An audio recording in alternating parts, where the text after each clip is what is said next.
Hello guys, welcome to my channel village lifestyle পাতা blogs. তোমরা কেমন আছো? আশা করি খুব ভালো আছো। আমি খুব ভালো আছি। গুড মর্নিং গাইজ, প্রথমেই বলি। আর এখন থেকে ভিডিওটা শুরু করছি। এখন বাজে প্রায় 7:30টার মতন। এখন আমি রেডি হয়নি, স্নান করে চলে এসেছি, তারপর ভিডিওটা শুরু করলাম। আমি আজকে যাবো হচ্ছে আমার ননদের মেয়ের জন্মদিনে। শাশুড়ি আর ভাই ওরা সবাই চলে গেছে, আমি আর এখন যাবো আমার হচ্ছে বর। তো এখন আমি এখন থেকে ভিডিও শুরু করলাম। ভিডিও কিন্তু স্কিপ করবে না। চলো রেডি হয়ে তারপর ডাকি, আগে তার আগে ওকে ডাকি চলো। তারপরে এখানে আমি চা বানিয়ে চলে এসেছিলাম ওকে ডাকতে। ও এখন এখানে ঘুমাচ্ছে। তারপরে আমি ভাবছি এখনও ঘুমাচ্ছে, তারপরে আমি এই জামাটা পরবো, তার জন্য তোমাদের দেখাচ্ছি। চলো রেডি হয়ে তারপর দেখাচ্ছি।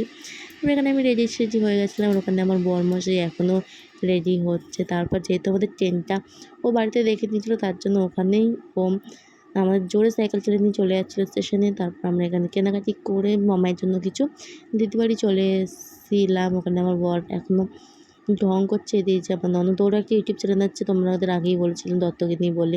আমার বর এখানে আবার পোজ দিচ্ছে, আর বললাম না আমার শাশুড়ি, এই যে আমার শাশুড়ি মানে মা এখানে রান্না করছে। আর এই যে birthday girl, happy birthday my আবার বললাম। আর এখানে হচ্ছে আমরা এই সাইকেলটা দিচ্ছি, মানে মা, আমরা, আমার বর, ভাই, আমার বাবা মিলে সাইকেলটা আমরা দিচ্ছি। কেমন হচ্ছে তোমরা অবশ্যই কমেন্ট করে জানিও। আর এখানে মনা সাইকেলটা দেখে এত খুশি হয়েছে, ও স্নান করতে করতে সাইকেলটা চালানোর জন্য রেডি হয়ে গেছে। এখানে আমার শাশুড়ি হাসছে। আর ওই যে ওর বাবা, এখন আবার দিদি সাইকেলটার মধ্যে উঠে গেছে চালানোর জন্য। মেয়ের সাইকেল মা উঠে গেছে, ভগবান। ও স্নান করে এই অবস্থাতে সাইকেলটা চালানোর জন্য চলে এসছে।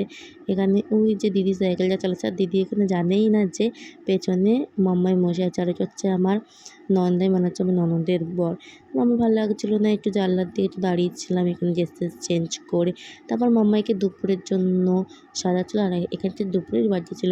তারপর কী করবো বাড়িতে ভালো লাগছে। তারপর একটু বাইরে বেড়ালাম, মানে আমার বর। আমি বলছি দেখো আমাকে নতুন বউ লাগছে, তাই না একটু পোজতে দিলাম। তারপরে এখানে আমরা আলু কাবলি মাখা খেতে চলে গেছিলাম।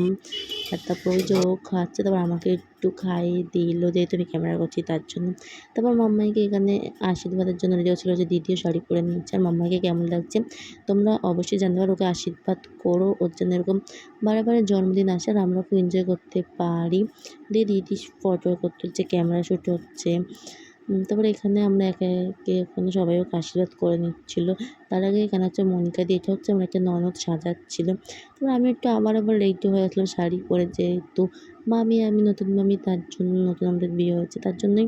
তারপরে ফুলটা পরে আমি একটু পোজ দিয়ে দিচ্ছিলাম, যেহেতু ও করতে চাইছিলো না, দুপুর হয়ে গেছিলো, অনেক বেলা হয়ে গেছিলো। তাই এখানে একে সবাই ওখানে আশীর্বাদ করছে, শঙ্খ বাজাচ্ছে, আশীর্বাদ করছে। দেখো তোমরা সবাই কিন্তু আশীর্বাদ করো। তারপরে এখানে আমার মাও আশীর্বাদ করতে চলে গেছে। তারপরে এখানে দেখি হচ্ছে আমার ভাসুররা চলে এসছে, মানে এটা হচ্ছে আমার মাসি শাশুড়ি জায়ের ছেলে। তখন দিদি এখন রেডি হচ্ছে, দিদিরা এখানে পার্টি করে তারপর আবার এক জায়গায় বার্থডে পার্টিতে যাবে। অফিসের লোকদের এখানে সবার সাথে ফটো তুলছে, আমরা ফটো তুলেছিলাম। রাস্তায় তোমরা ফটো দেখতে পাবে। আর এই দেখো কেক কাটছে, আর কেকটা হেবি সুন্দর হয়েছিল ওর ছবি দিয়ে, আর দাদা দিদির ছবি দিয়ে এনেছিল। ভিডিওটা কেমন হয়েছে অবশ্যই কিন্তু জানাবে, আর ওকে সবাই কিন্তু আশীর্বাদ করো। ভিডিওটা ভালো লাগলে লাইক, কমেন্ট, শেয়ার এবং সাবস্ক্রাইব করতে কিন্তু ভুলো না। ভিডিওটা আমি এখানেই শেষ করলাম। টাটা, সবাই কিন্তু ওকে আশীর্বাদ করো। কোনো এক রূপ কথার জগতে তুমি তো এসেছো আমারই হতে।